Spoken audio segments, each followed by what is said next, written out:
So I'm one of those people, maybe like yourself, who saw the E3 trailer for Watch Dogs way back when in 2012 and was completely blown away from what I saw. Honestly, I was so impressed by this game, as soon as the pre-orders became available, I went and pre-ordered this game. Because this game genuinely, looked incredible. And I say looked incredible because when I finally got my hands on this game and played it for the first time, I realized pretty quickly, probably like some of yourselves, that this wasn't the same game as we were shown. When I originally played this game, I think I played it for about 2 hours or so, and then I just went, yep, this isn't it. I never went back to it. Until now. Because of late, I've been going on a nostalgia trip with Assassin's Creed because the new Assassin's Creed Black Flag Resync has been announced. I thought, you know what, I'm going to go back and play some of the older Assassin's Creed games. And a few of you people have been recommending to me to go and play Watch Dogs again because it actually plays pretty well and, you know, it's actually a decent game. So I thought, you know what, I'll give it another shot. And yeah, I've just finished the story for this game and honestly,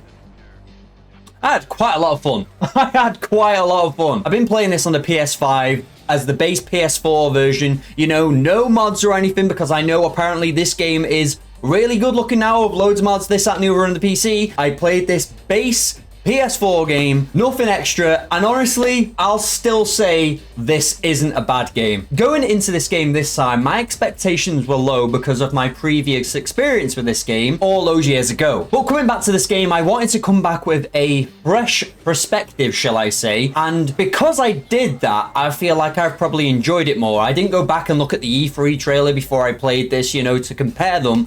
I went on this not remembering the E3 trailer so much, and that might be one of the reasons why I've enjoyed it more, but we'll talk about that later in the video. But I found myself having a lot more fun than I expected. The hacking element was fun. The combat was fun most of the time. And the driving.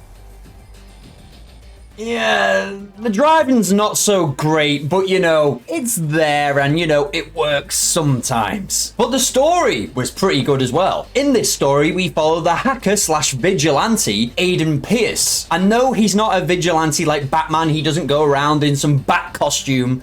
He goes around with a cap and a trench coat. I'm not putting the trench coat on because it's about friggin' 25 degrees in the UK at the minute. Yes, that's hot for the UK. It's not much of a disguise that he has, but you know, it somehow works in some situations. In the story, Aiden's mission is basically to go and rescue his sister and to find out who is responsible for a car crash that happened some years ago that ended up in his young niece's death, and to take down anyone who stands in his way. And I mean, take down anyone who stands in his way, because this guy is basically like the John Wick of this universe, because he takes down people in so many different ways. One minute I'll be running and gunning down some enemies, the next minute I'm going around like Agent 47 with a suppressed pistol sneaking around. Honestly, the suppressed pistol in this game was easily like my favorite weapon. I was popping heads left, right, and center with this thing, to even the degree where the NPCs were even shouting sniper. Like, I know there's probably like an aim assist on this game, but you know, I was popping people with my suppressed pistol from miles away. I did use plenty more weapons in this game though, because the NPC detection system on this game, on how people can find you,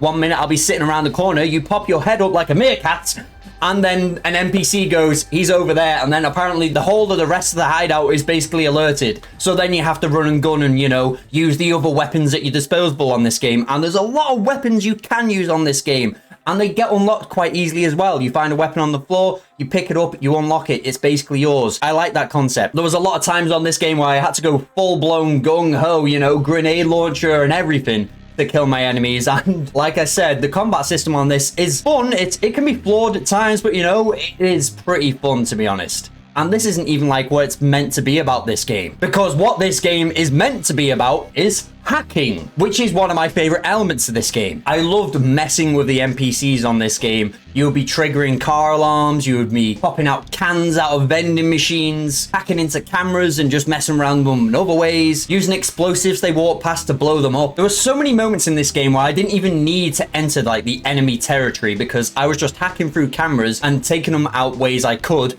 and then mission's done. I haven't even entered the enemy territory. It's done. There was a lot of times where I did this. It took longer to do do that rather than going in there and running and gunning, but you know, I like the way where I didn't even have to get my hands dirty. Now, while I did enjoy the hacking aspect of this game, I felt like this was a little more limited than I wanted it to be. You can hack cameras, vending machines, computers, traffic lights, drawbridges, lifts, trains, and a few other things. But I really wish this game pushed that concept even further, and I'm pretty sure when we watched the E3 trailer, it did. Like, imagine hacking someone's phone, for example, whilst they answer it, and then boom, you blow their head off. Like, that would be cool as hell. Little things like that I would have liked in this game. I don't know if in like further entries in the series they've done this sort of thing because I haven't played them yet, but I feel like there were so many little things that you could have added. Like, for example, traps. There was only like one or so trap you could use on enemies, and then, you know, you can put a barrier up to distract them, or, you know, use it for your advantage. But, or there was like an explosive on the wall that you could use. That's kind of a trap, but there wasn't really a lot there. Now, this game does feel like one of those GTA clones type of games at times, like a lot of open world games were going for in that era, but I think Watch Dogs still manages to stand out because of its hacking system. But we're talking about GTA style of gameplay. One of the biggest things about GTA is escaping the cops when anything goes wrong. You know, you've killed someone, you've robbed a car, you always have to escape the cops, get rid of those certain stars on your screen, otherwise, you know, you get arrested or killed. But I feel like Watch Dogs made this concept so much more fun. Like, the cops on this game went in on you, like full blown went in on you. They were so much more aggressive than they were on like GTA. Yes, you can say on GTA like they bring tanks and stuff on certain games, but you know, I felt like they just like would not let go of you on this game. They were literally like trying to corner you in. And because of the hacking system on this game, it made it so much cooler and different ways on how you could try and escape the cops or, you know, avoid them altogether. For example, you can block communication so the police can't track your location. I found myself spamming the heck out of this ability at the end of the game. There was a certain mission on the end of the game where you literally had to spam this, otherwise they will be literally on you within seconds. And when or if they do eventually catch up to you, there's ways on where you could lose them with your hacking systems as well. If there's a police helicopter over your head, you can hack into its system and temporarily disable it so it doesn't know where you are. You can raise drawbridges while the cops are driving after you. You can raise barriers while the cops are driving after you. Trigger traffic lights, or even trigger like steam pipes from the floor to blow a hole through the floor so they just go flying.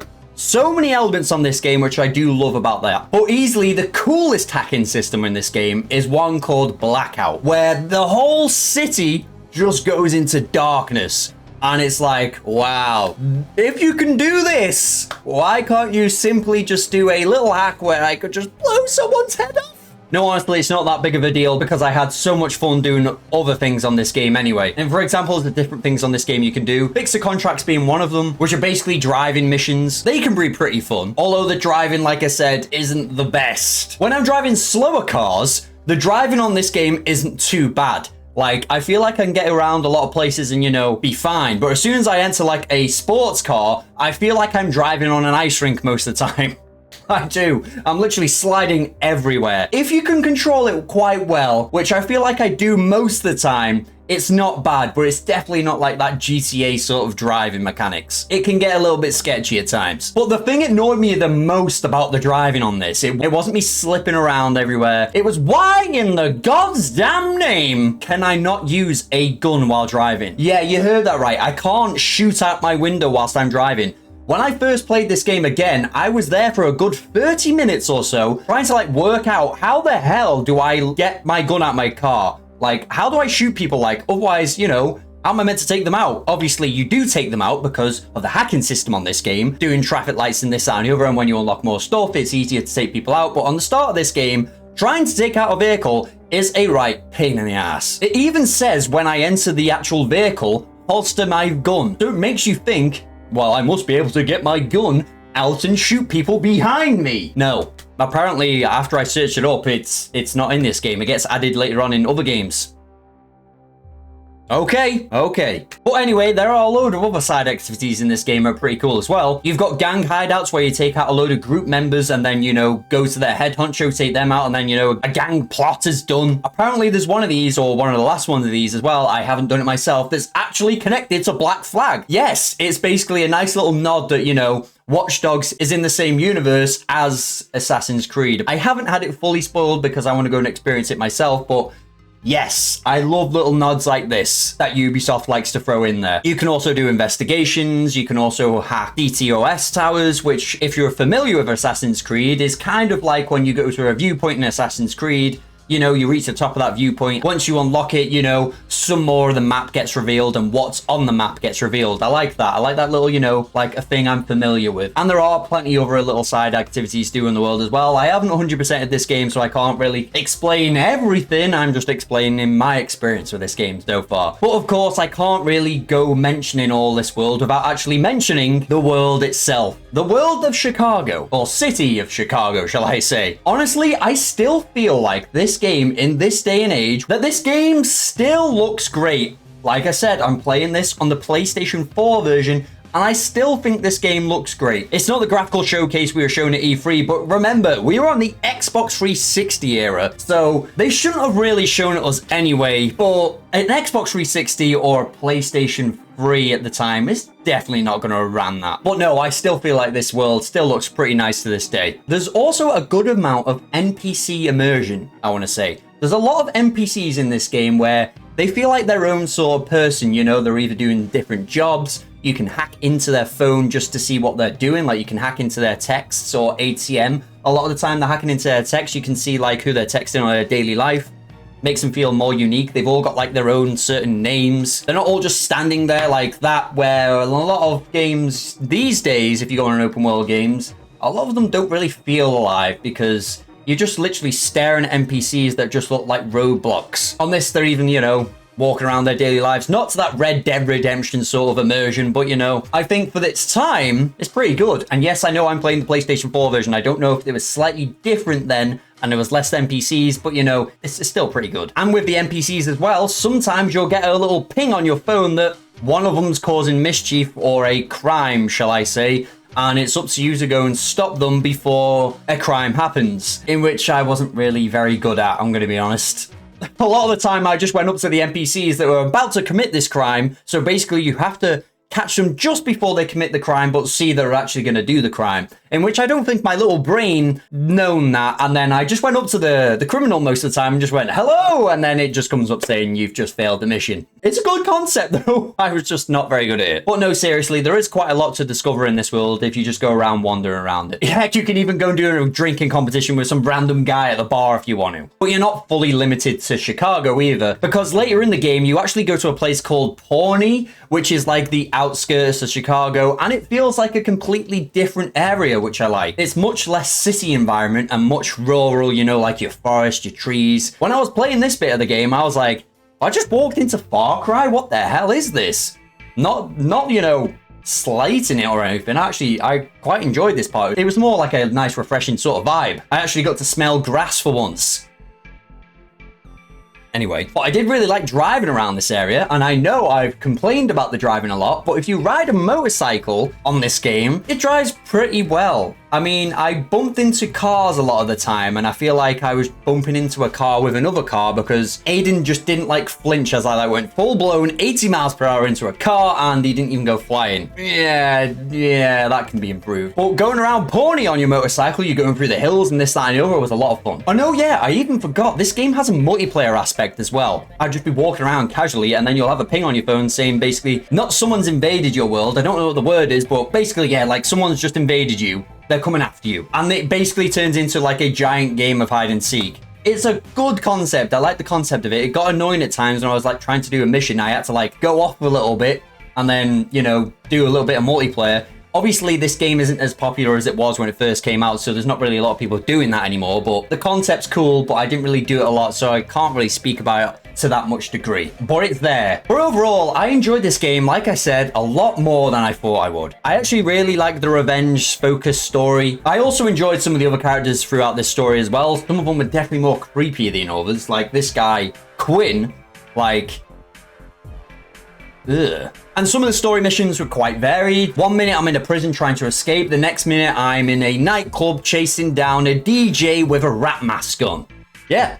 And honestly, it was entertaining. So after I've just completed this game, I went back and I actually watched the E3 trailer again, and I can still see why people were peed off at this game. Because even now, with a trailer back in 2012, it still looks night and day. You look at the E3 trailer for this game back in 2012, and I would say this is like easily like a late PS4 game sort of graphics, or, you know, PS5 maybe. Like, I feel like the game I've just played after watching this trailer was like the non-remake version of the game we saw in 2012, if that makes any sense. Like, 2012 would be the remake of this game, and the game I'm playing right now is the game it came beforehand, kind of like, you know, we're seeing with Black Flag now. And honestly, do I think if Ubisoft made this game again now, if they did a remake, as they're apparently doing with a few of their games now, would it look like we seen in 2012? I feel like they could probably get there a little bit more closer than, you know, I just played. Now, I understand, like I said before, why Ubisoft probably didn't release this game as what we seen is probably because of the generation of consoles we were on, but at the same time, should we have been shown it? No. But like I said, now I feel like Watch Dogs is a great game.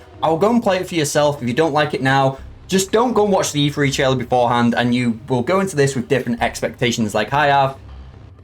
Try it out if you haven't played it, or, you know, if you have played it, what are your thoughts on this game? But I know why people were disappointed back in the day. But that's all I have to say about this game. You know, I could have sat here for a good hour trying to explain everything I loved about this game, because of a lot of things. There was some things that peed me off, like I've explained in the video, to do with certain hacking aspects and stuff like that, but yeah, it's an enjoyable game. But if you're new around here, please do make sure you drop that subscribe button if you did like videos like this, because I try and bring them out weekly if I can, or, you know, more often than I can. And drop that like on the video as well, because it helps the video get out there, I think. But yeah, that's all I have for this one. I enjoyed this game, and I'm glad I went back to it.